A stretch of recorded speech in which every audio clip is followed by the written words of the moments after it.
భక్తులారా, ప్రతి నెల జీతం వచ్చిన రోజు ఇంట్లో ఆనందం కంటే భయం ఎక్కువగా ఉంటే ఆ బాధ ఎంత భయంకరమో తెలుసా?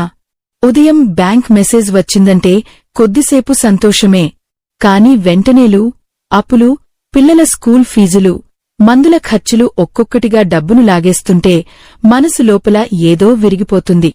నేను ఇంత కష్టపడుతున్నాను, మరి ఎందుకు నా చేతిలో ధనం నిలవడంలేదు అని చాలామంది రాత్రుళ్ళు నిద్రలేక ఆలోచిస్తుంటారు. కొందరి జీవితాల్లో డబ్బు వస్తూనే ఉంటుంది కాని శాంతి ఉండదు. మరికొందరి దగ్గర చిన్న సంపాదన ఉన్నా ఇంట్లో సుఖం, ఆనందం, లక్ష్మీ కటాక్షం కనిపిస్తుంది. అసలు ఈ తేడా ఎందుకు వస్తుంది?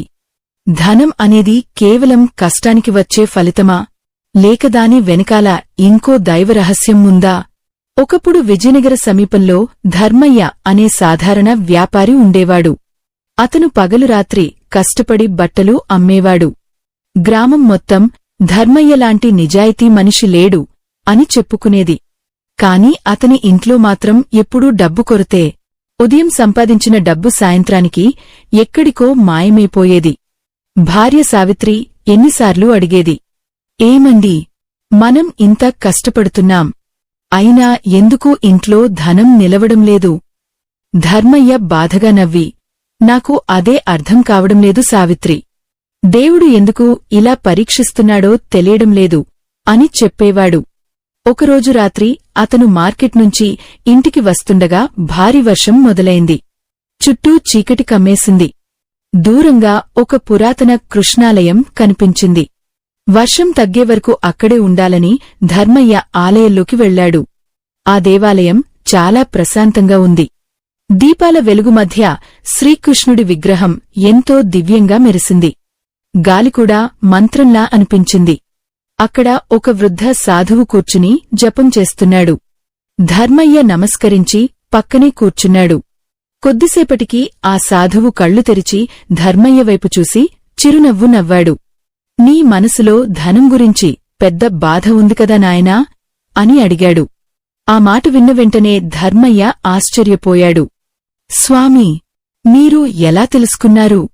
సాధువు చిరునవ్వుతో అన్నాడు. మనిషి ముఖం కన్నా మనసు ఎక్కువగా మాట్లాడుతుంది. నీ కళ్లలో అలసట ఉంది, నీ ఆత్మలో నిరాశ ఉంది.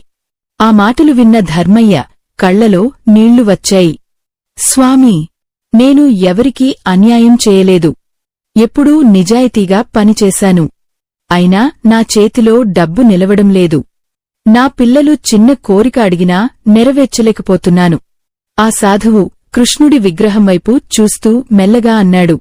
ధనం అనేది కేవలం కష్టానికి వచ్చే ఫలితం కాదు నాయనా, అది మన అలవాట్లకు వచ్చే ప్రతిబింబం. ధర్మయ్య ఆశ్చర్యంగా చూశాడు. అలవాట్లా? అవును అని సాధువు అన్నాడు. శ్రీకృష్ణుడు గీతలో ఒక గొప్ప రహస్యం చెప్పాడు.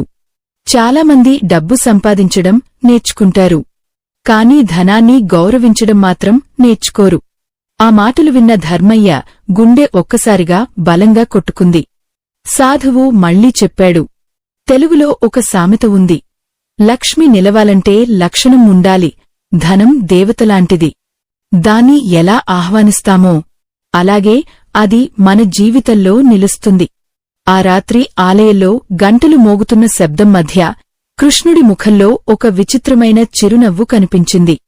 ధర్మయ్యకు ఏదో గొప్ప రహస్యం బయటపడబోతుందనే అనుభూతి కలిగింది. కాని అతనికి తెలియదు, ఆ రాత్రి తన జీవితాన్ని శాశ్వతంగా మార్చబోయే దైవ పరీక్ష మొదలైందని. వర్షం బయట ఇంకా కురుస్తూనే ఉంది. ఆలయంలోని నూనె దీపాలు గాలికి స్వల్పంగా కంపిస్తున్నాయి. ఆ వెలుగులో శ్రీకృష్ణుడి కన్నులు ధర్మయ్య వైపు చూస్తున్నట్టుగా అనిపించాయి. సాధువు నెమ్మదిగా లేచి దేవాలయం వెనుక భాగంలో ఉన్న చిన్న మంటపం దగ్గరకు వెళ్లాడు. అక్కడ ఒక పాత రాతిపెట్టె ఉంది. ఆ పెట్టెపై ధూళి పేరుకుపోయినా మధ్యలో చిన్న శంఖ చిహ్నం మెరిసింది. ధర్మయ్య అని సాధువు పిలిచాడు. ఈ రాత్రి నువ్వు వినబోయేది కేవలం డబ్బు గురించి కాదు, ధనాన్ని ఆకర్షించే ఆత్మగుణం గురించి. ధర్మయ్య నిశ్శబ్దంగా దగ్గరకు వచ్చి కూర్చున్నాడు. అతని మనసు ప్రశ్నలతో నిండిపోయింది. సాధువు చెప్పడం ప్రారంభించాడు. చాలామంది జీవితంలో ఒక పెద్ద తప్పు చేస్తారు. వాళ్ళు ధనాన్ని అవసరంగా చూస్తారు, కాని దైవానుగ్రహంగా చూడరు. అందుకే లక్ష్మి కొద్దిసేపు వస్తుంది, వెంటనే వెళ్ళిపోతుంది. అయితే స్వామీ, ధనం మన దగ్గర నిలవాలంటే ఏమి చేయాలి అని ధర్మయ్య ఆత్రంగా అడిగాడు. సాధువు చిరునవ్వు నవ్వాడు. ముందు నీ జీవితంలో ఒక చిన్న విషయం చెప్పు. సంపాదించిన డబ్బును నువ్వు ఎలా ఖర్చు చేస్తావు? ధర్మయ్య కొద్దిసేపు ఆలోచించాడు. ముందు అప్పులు తీర్చేస్తాను స్వామీ, తర్వాత ఇంటి ఖర్చులు, పిల్లల అవసరాలు, ఎవరైనా అడిగితే అప్పు కూడా ఇస్తాను. చివరికి నా చేతిలో ఏమీ మిగలదు. సాధువు తల ఊపాడు. అదే నీ సమస్యకు మొదటి కారణం. ధర్మయ్య ఆశ్చర్యపోయాడు. అప్పు ఇవ్వడం తప్పా స్వామీ? కాదు అని సాధువు అన్నాడు. సహాయం చేయడం పుణ్యం. కాని నీ జీవితం అస్థిరంగా ఉండగా, నీ ఆత్మలో భయం ఉండగా బలవంతపు దానం చేయడం ధర్మం కాదు. శ్రీకృష్ణుడు ఒకసారి ద్వారకలో ఇదే విషయం గురించి చెప్పాడు. ఆ మాట విన్న వెంటనే ధర్మయ్య ఆసక్తిగా ముందుకు వంగాడు. సాధువు కథ మొదలుపెట్టాడు. ద్వారకలో సుధనుడు అనే వ్యక్తి ఉండేవాడు. అతను చాలా మంచి మనసున్నవాడు. ఎవరు అడిగినా వెంటనే డబ్బు ఇచ్చేవాడు. కాని అతని ఇంట్లో ఎప్పుడూ కొరతే. ఒకరోజు అతను శ్రీకృష్ణుడి దగ్గరకు వెళ్లి అడిగాడు, ప్రభూ, నేను ఎప్పుడూ ఇతరులకు సహాయం చేస్తున్నాను. అయినా నా ఇంట్లో ధనం నిలవడం లేదు. ఎందుకు? అప్పుడు కృష్ణుడు చిరునవ్వుతో ఒక చిన్న దీపాన్ని చూపించాడు. ఈ దీపం చూడవా సుధనుడా? దీపం వెలగాలంటే ముందు దానిలో నూనె ఉండాలి. నూనె లేకపోతే అది ఇతరులకు వెలుగు ఎలా ఇస్తుంది? సుధనుడు మౌనంగా నిలిచిపోయాడు. అప్పుడు కృష్ణుడు చెప్పాడు, నీ ఇంట్లో శాంతి లేకపోతే, నీ మనసులో భయం ఉంటే, నీ కుటుంబం బాధపడుతుంటే, నువ్వు చేసే దానం కూడా అసంపూర్ణమే. ముందు నీ జీవితాన్ని స్థిరపరచు, తర్వాత ఇతరులకు ఆశ్రయం అవ్వు. సాధువు ఆ కథ ముగించగానే ఆలయంలో ఒక్కసారిగా పెద్ద గంట మోగింది. ఆ శబ్దం ధర్మయ్య గుండెల్లోకి దిగిపోయింది. అతను మెల్లగా అన్నాడు, స్వామీ, అంటే నేను చేస్తున్నది తప్పా?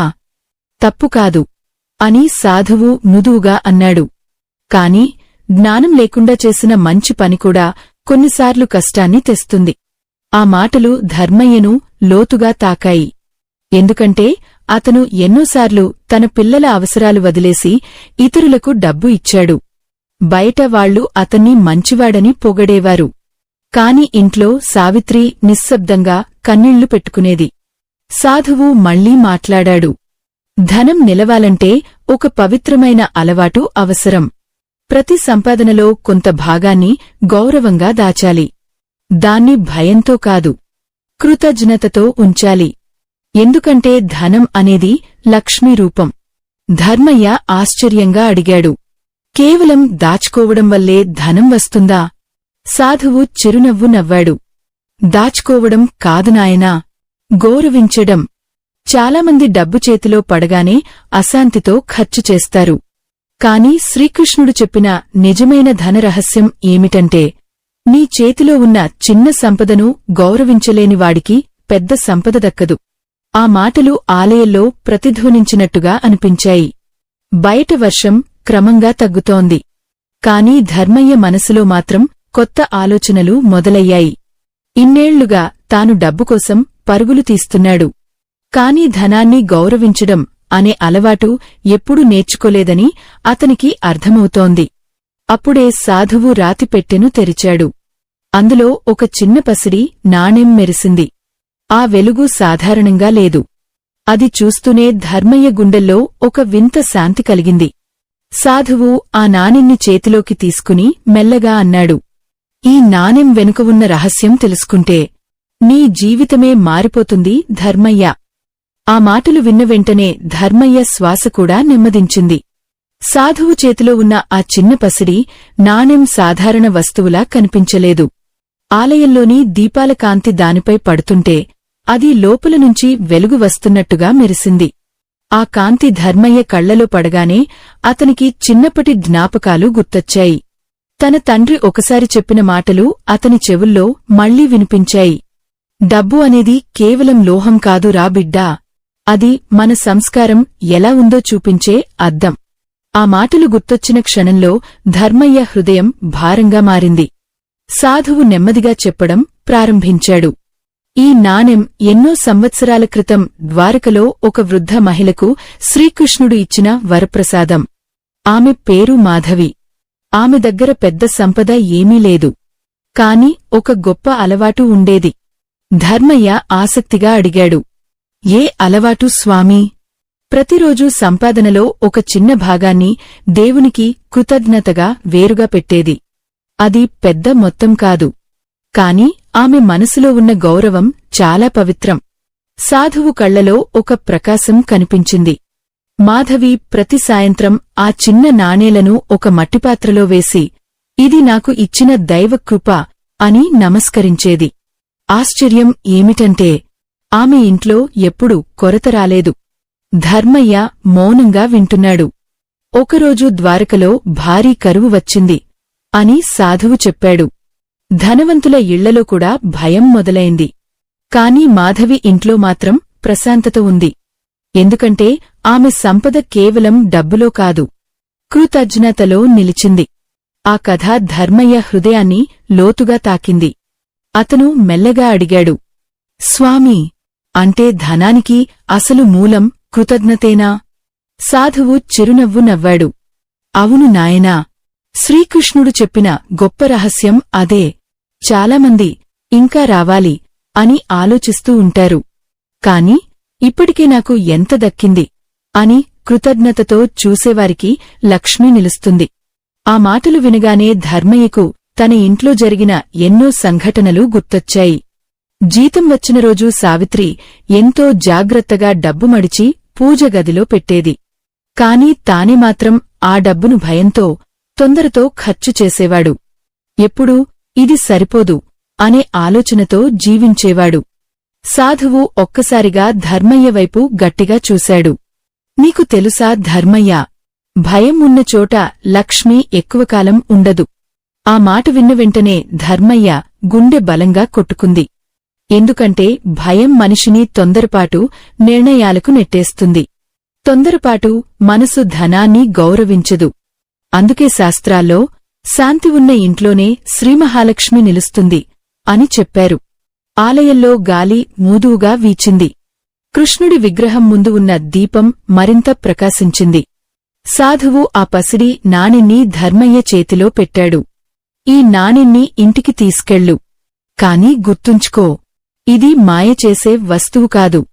ఇది నీ అలవాటును మార్చే గుర్తు మాత్రమే. ధర్మయ్య చేతులు వణికాయి. అతను ఆ నాణెన్ని గౌరవంగా నుదిటికి తాకించాడు. ఆ క్షణంలో అతని కళ్లలో నీళ్లు మెరిశాయి. స్వామీ, నేను ఇంతకాలం డబ్బుకోసం మాత్రమే పరుగెత్తాను. కాని ధనాన్ని పవిత్రంగా చూడడం మర్చిపోయాను. సాధువు తల ఊపాడు.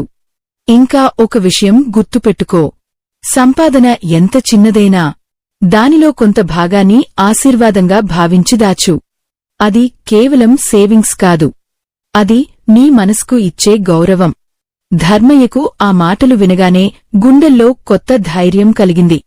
ఎన్నాళ్లుగానో అతనిలో కనిపించని ఆశ మొదటిసారి మళ్లీ వెలిగింది. అప్పుడే ఆలయం బయటనుంచి ఒక్కసారిగా ఒక మహిళ ఏడుస్తున్న శబ్దం వినిపించింది.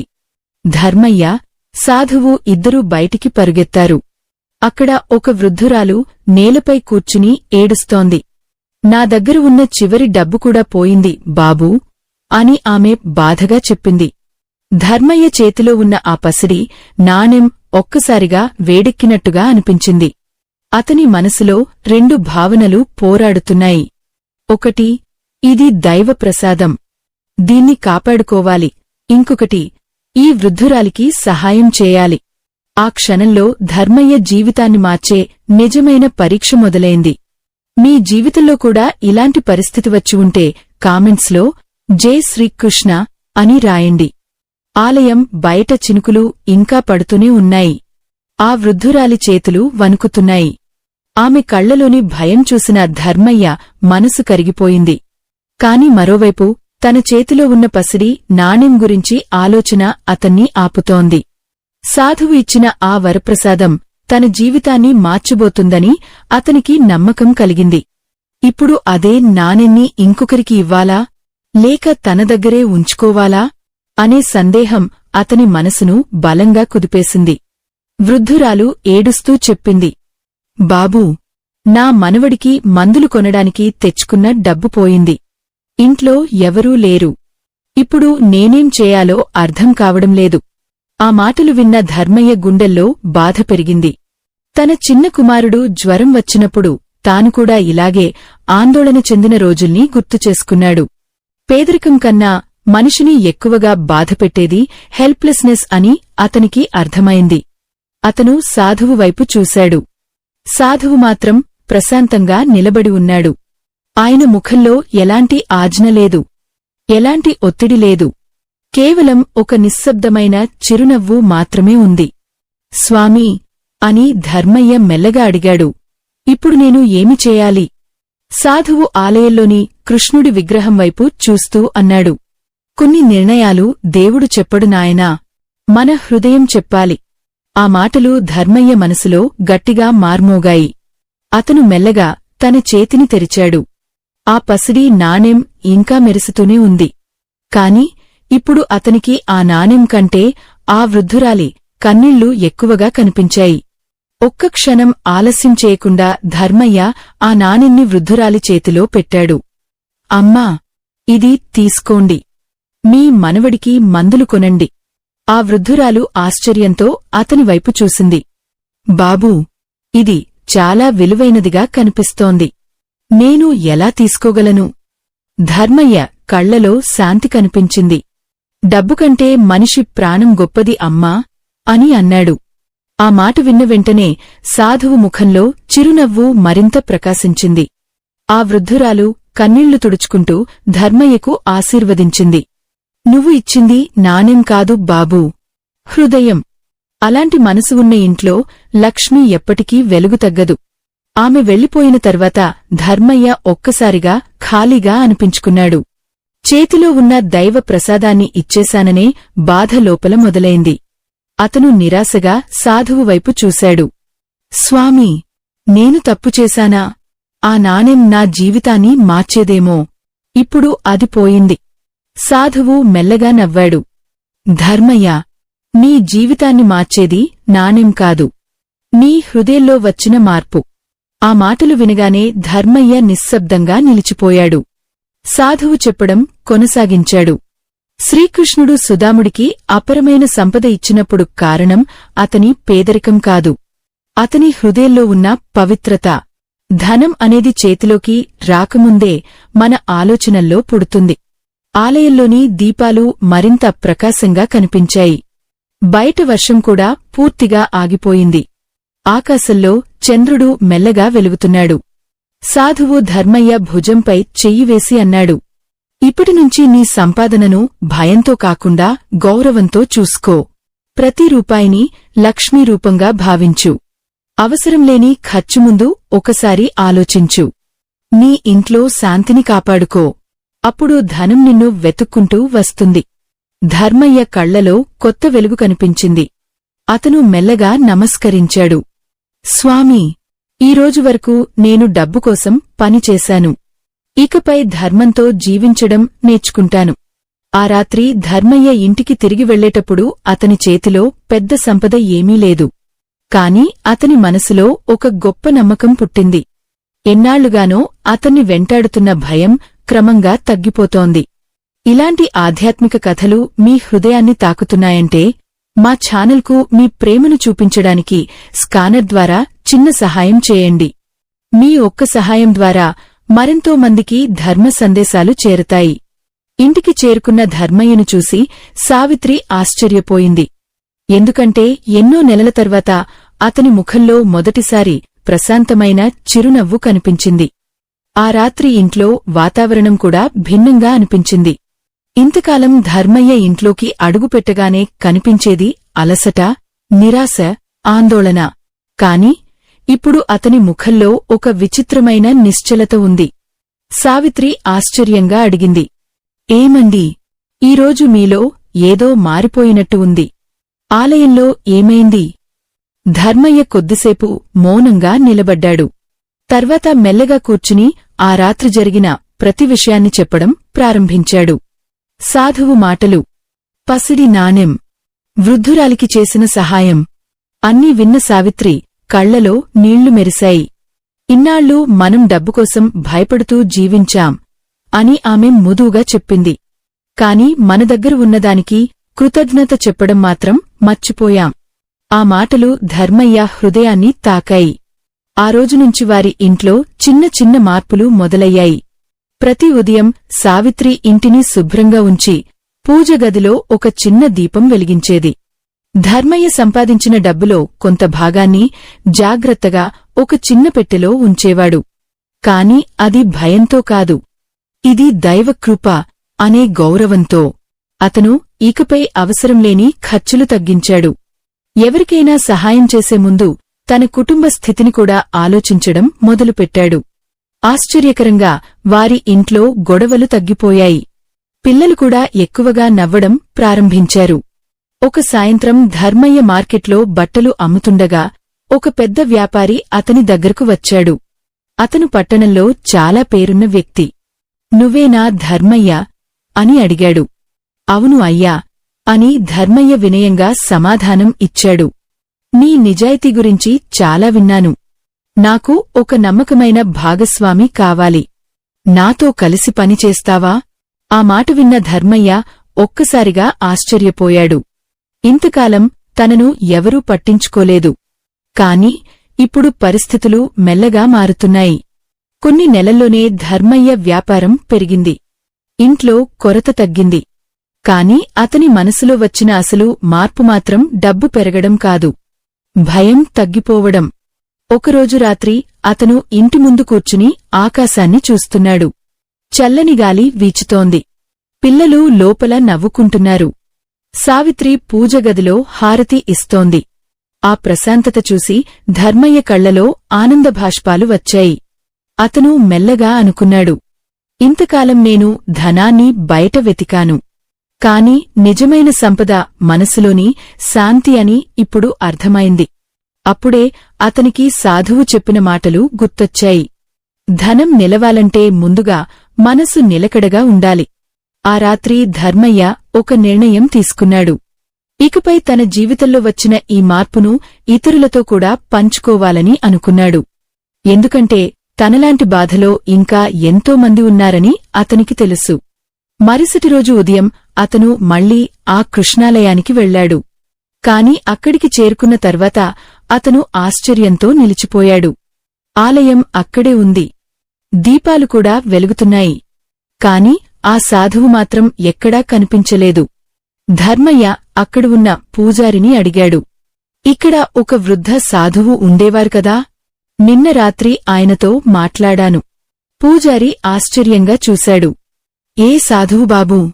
ఈ ఆలయంలో చాలా సంవత్సరాలుగా ఎవరూ ఉండటం లేదు.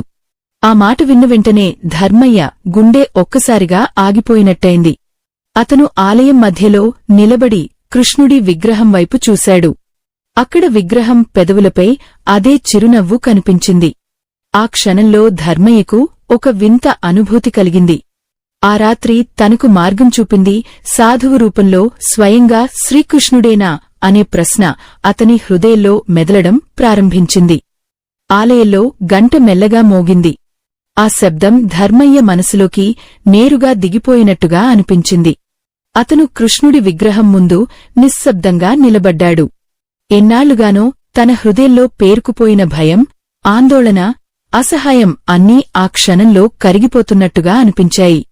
పూజారి దగ్గరకు వచ్చి మృదువుగా అన్నాడు, బాబూ, కొన్నిసార్లు దేవుడు మనకు ప్రత్యక్షంగా కనిపించడు. కాని మన జీవితాన్ని మార్చే మాటల రూపంలో వస్తాడు. ఆ మాటలు విన్న ధర్మయ్య కళ్లలో నీళ్లు నిండిపోయాయి. అతను చేతులు జోడించి కృష్ణుడి ముందు మోకాళ్లపై కూర్చున్నాడు. ప్రభూ, నేను ఇంతకాలం ధనాన్ని మాత్రమే అడిగాను. కాని నువ్వు నాకు ధనాన్ని కాపాడే జ్ఞానం ఇచ్చావు. ఆలయంలోని దీపాల కాంతి మరింత ప్రకాశించింది. ఆ వెలుగులో ధర్మయ్యకు తన జీవితంలో జరిగిన ప్రతి చిన్న మార్పు గుర్తొచ్చింది. ఇంతకాలం అతను డబ్బులేక బాధపడలేదు. భయం వల్ల బాధపడ్డాడు. రేపు ఏమవుతుందో అనే ఆందోళన అతని ఆనందాన్ని దోచుకుంది. కాని ఇప్పుడు అతనికి ఒక గొప్ప సత్యం అర్థమైంది. ధనం అనేది కేవలం సంపాదన కాదు. అది మన ఆలోచన, మన అలవాటు, మన గౌరవం. అతను ఇంటికి తిరిగి వచ్చాక ఆ మార్పు మరింత స్పష్టంగా కనిపించింది. ఇంట్లోకి అడుగుపెట్టగానే పిల్లలు పరుగెత్తుకుంటూ వచ్చి అతన్ని హత్తుకున్నారు. సావిత్రి ముఖంలో కూడా ఎన్నాళ్లుగానో కనిపించని ప్రశాంతత ఉంది. ఆ రాత్రి అందరూ కలిసి భోజనం చేస్తుండగా ధర్మయ్య మెల్లగా అన్నాడు, మన ఇంట్లో నిజమైన లక్ష్మి డబ్బు రూపంలో కాదు, మనం కలిసి నవ్వుతున్న ఈ ఆనందంలో ఉంది. సావిత్రి చిరునవ్వు నవ్వింది. అవును, ఇంతకాలం మనం కొరతను మాత్రమే చూశాం.